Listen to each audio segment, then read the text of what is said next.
Here with you. Thunder still rolling like the novel from Mildred Taylor after beating the Lakers in Game 1 Tuesday.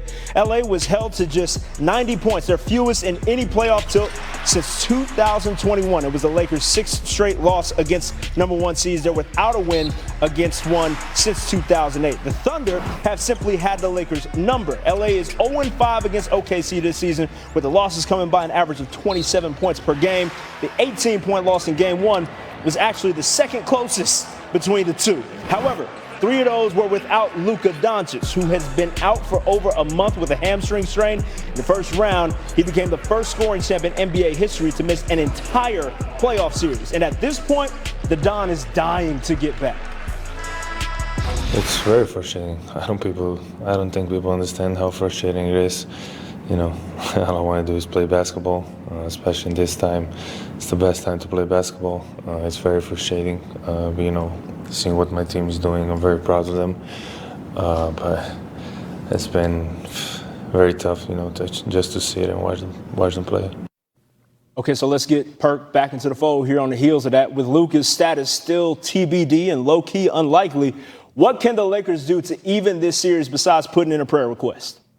I was just about to say that. First, they got to pray.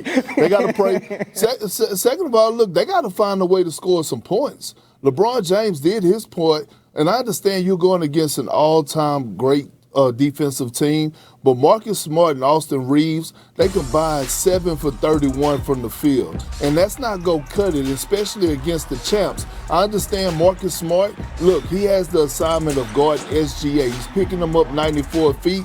But at this moment, this is an audition for Austin Reeves, right?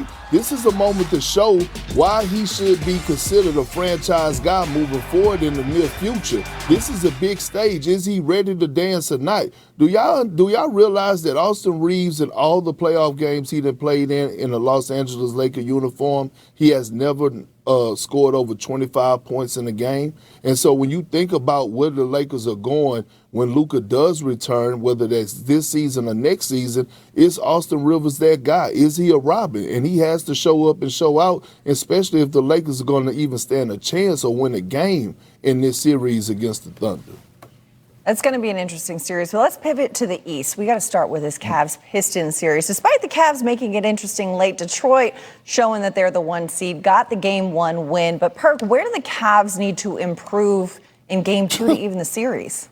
Where you want me to start? With a certain level of physicality? Stop getting punked? That's where we going to start first. Jared Allen, Evan Mobley. Are y'all going to man up?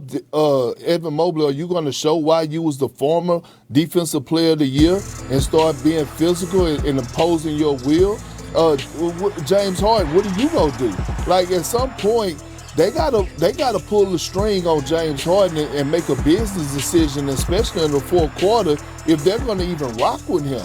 Because last night what we witnessed a lot of guys late in the fourth when the game got tight that was on the perimeter, Donovan Mitchell, James Harden, Max Strus, that are not known as defenders, were out there trying to guard Cade and Tobias, and they was just having it their way. So again, we watched James be a turnover king throughout these playoffs, even last game. How much is Kenny Atkinson going to allow him to get away with and make a business decision and say, you know what, I'm going to go and lean towards Ellis or maybe a Dennis Schroeder to come in and give us some type of tenacity on the perimeter. I need a little bit more fearing from the beard right there. But elsewhere in the Eastern Conference, Celtics president of basketball operations, Brad Stevens, spoke today regarding the alleged rift between Jaylen Brown and the team. Perk's already ready to dive in. Because we also heard from Brown himself, who took to Twitch to voice his side. So before we get your take, we got to listen to what they had to say.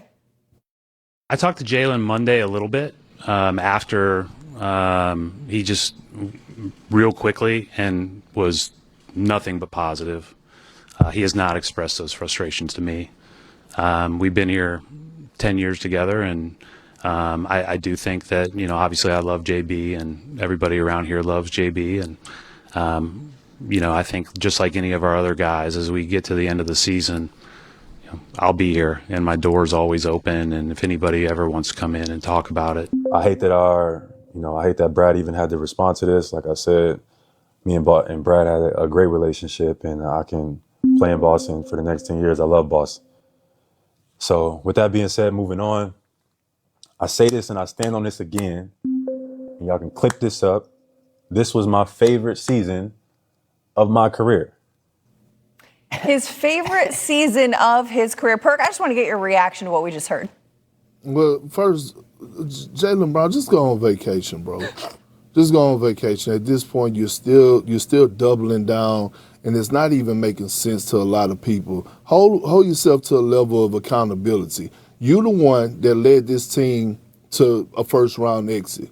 You're the one that led this team to giving up three home game losses to the Philadelphia 76ers.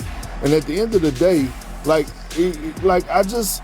this doesn't help anything. And this is my problem with a lot of guys that are still playing that decide to go in the streaming or podcast space, because you don't know how you could affect the organization, the locker room, wherever it may be. Now, I also did listen to some of the past streams that Jaylen Brown has done throughout the course of the season, and I know he kept promising the fans that, hey, Jason Tatum is going to come on one day. Well, we have yet to see Jason Tatum. And saying comments like this, this is his favorite season, especially with a season that he won a championship and finals MVP, it just sends a bad message and give bad energy to the whole entire Celtic organization. Perk telling that man to take 1, 2, 3 Cancun seriously. I get it. Perk, we appreciate the bars. Go away, bro.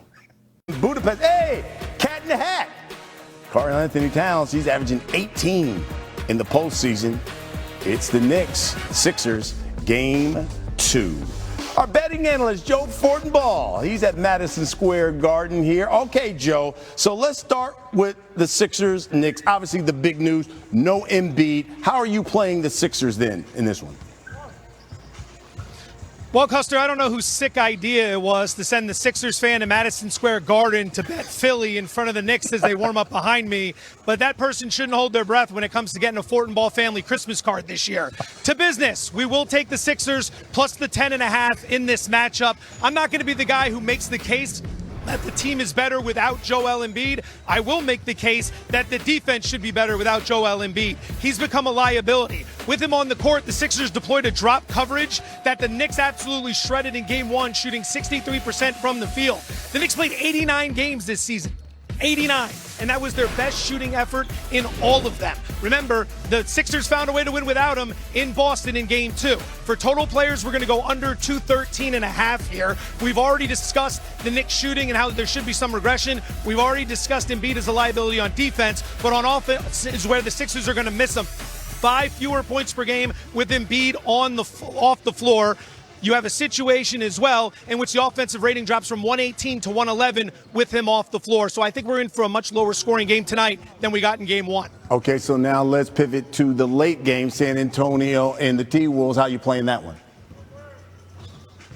I think it might be a smash spot tonight for San Antonio, so I'm going to lay the 9.5. Over the last 30 years, teams laying 8 or more points in Game 1 who lost outright came back in Game 2 to go 19-9-1 against the spread. That's a hit rate of 68%, which in sports betting is absolutely fantastic. The Spurs this year, when coming off a loss, whether it's the regular season, the playoffs, or the in-season tournament, went 15-7 against the spread with a +9 point differential, so I see them rolling tonight. That leads us to this. Minnesota's team total going under 103.5. We're betting the Timberwolves score 103 or fewer points tonight. I think that number 3 ranked Spurs defense is going to pave the way. But the key to the handicap is the status of Anthony Edwards and that left knee. He had 9 days off since the injury, and then he came back and played 25 minutes in Game 1. Looked pretty good. But what's he going to look like 48 hours after that? I think he struggles, and the Minnesota offense struggles as well. So the T-Wolves go under 103.5 total points. Okay, we'll see what happens. By the way, Spurs T-Wolves Game 2 tonight, ESPN. Thank you, Joe.